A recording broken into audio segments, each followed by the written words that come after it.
So, Joe Mixon was mic'd up in the Monday Night Football game versus the Rams.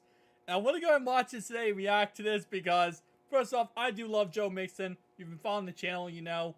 I support him very much. I think he can be a great running back for us. And moving forward, I'm excited to see how, he plays for us. Especially with the fact he took the pay cut and helped us out there. That's already a plus 2, 3, 4, 5, 6 brownie points for me, okay?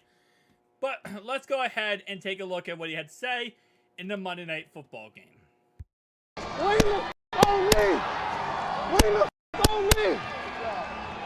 They can't stop me, man! Whole world watching, so... Alright, first off, just I hate to stop this quickly, but yeah, no, we really did need to lean on you, Joe. And I'll be honest with you, it wasn't really your fault. We ran the ball 5 times in the first half. So, can't even blame you for that, my guy. Let's show what we do. All we do is make plays. Let's get it, baby. Hey, playmakers on me, playmakers on 3. 1, 2, 3. Yes, sir. You already know what time it is, man. Monday night. Get the fans what they came to see. Hey, I want y'all to know I'm the fans today. I come to do a job, though. Hey, I want y'all to know I'm mic'd up today, just so y'all know. Where you at, Kel? Hey, woo! I love the the fence tonight, which is actually true. The whole mic'd up thing, you gotta tell your players, man, I'm hot mic, because trust me, players say crazy things on the sidelines. So that's a risk. There's a risk every time, Hey, I'm mic'd up today. Get them something that me. Give them something that they want. I got you. He had McDonald's today, so he's gonna go for 120.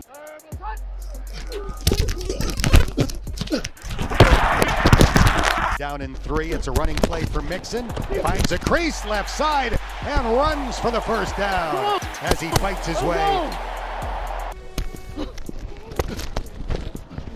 I was definitely about to woo!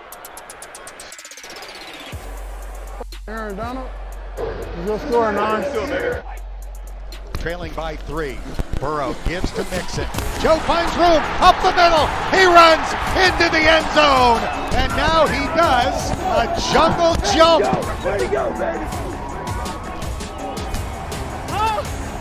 They're talking about what? Huh? Lean on me.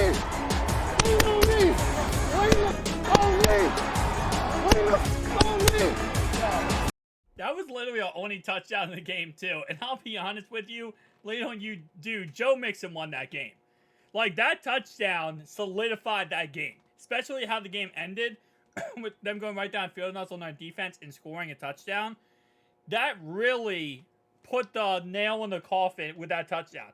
Obviously, that touchdown was, I think, in the third quarter, end of the third quarter. But still, though, it led us by 10 points in that game. Our defense, was able to really capture the rest of the game.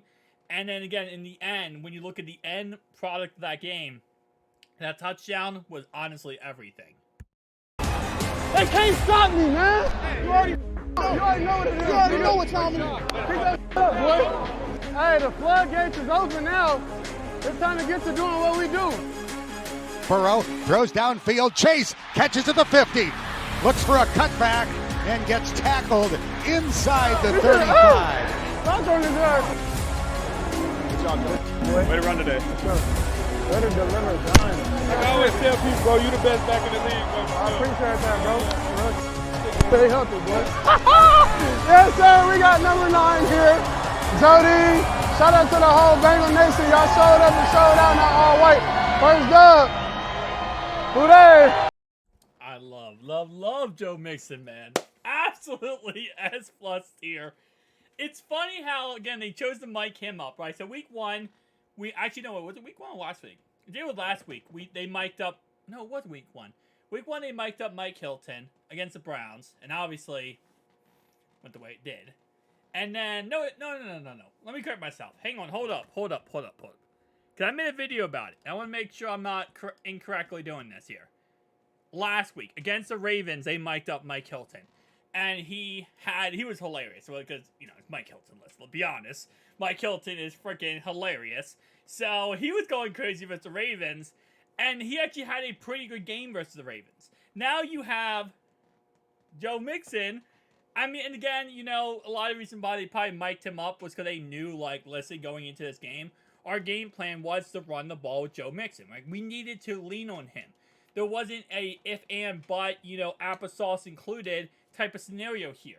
We needed to lean on Joe Mixon. Joe was hurt. Joe was not 100%. You know, he was a statue back there. We needed to lean on him. And sadly, we didn't lean on him until really the second half. And then it wasn't really to the second half later in the game we actually did lean on him. But in the end, you know, that's kind of how you have to win some of these games.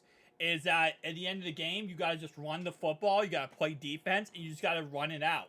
And sometimes it's ugly and it's, you know, nail-biting for fans. Trust me, if you watch my live stream of this game, you know I was nail-biting the whole entire time, is because, you know, it's ugly football sometimes. You know, when you had to just run the football, chunk play, chunk play, chunk play, run the clock down, you know, get in the field goal range, get a touchdown. You know, just play in that aspect of you're not going to put up 14 points in the fourth quarter here. What you need to do is run a 7-minute drive of running the football, punching in the end zone, and now you're up by maybe 5 points, but then you have to play the rest of the game and, you know, play great defense. And that's a nail-biter, right? Because one mistake or one good play by the other team, and that erases everything. But then when you have the defense we had in that game, you have the hunters we had in that game, 6 sacks, 2 interceptions. That's when you're like, we eatin', boys. We eatin' up. And again, that last drive just... It's just funny, because when you look at the grand scheme of things, right, that last drive, really... In all honesty, I feel like we did play a little bit more lackadaisical in that last drive because they had no timeouts left. It was 1 minute to go in the game. You know, we're up by 10 points. But still, even if we're up by 10 points, you don't want to give up a score, right? You never want to give up a score. But we did play a little bit more lackadaisical because of that. And a lot of that reason was because of Joe Mixon. Now, I will say all last drive, I don't remember if that was Joe Mixon running the ball 3 plays. We ran the ball 3 plays and punted it, right? We ran around like 120 off the clock and punted the ball.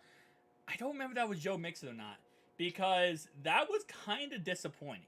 And the reason why I say that is because obviously, yeah, they knew we were going to run the ball, right? They came out and played run defense. They stacked the box. They said, hey, listen, they're going to run the football. We're going to shut it down, right? But at the same time, though, we could have, theoretically speaking, probably, you know, not theoretically. If we got a first down there on the run, that would have ended the game, period, right? There would have been no giving them the ball back to them. We could have just ran off that clock if we could have run effectively. And again, yes, Joe has not been playing perfect this season when it comes to every single run, but he's been averaging very good yards per carry. A lot of people are trashing him and putting a lot of the issues with our run game on him, and I don't really think it's on him at all. I think it's like we played a monsoon game against a really great defense. We played the Ravens defense that was really good, and then we played, you know, the Rams, and they have Aaron Donald. So I think, you know, this week go against Tennessee, it should be a lot easier of a matchup. This should be a lot more fun when it comes to the run game.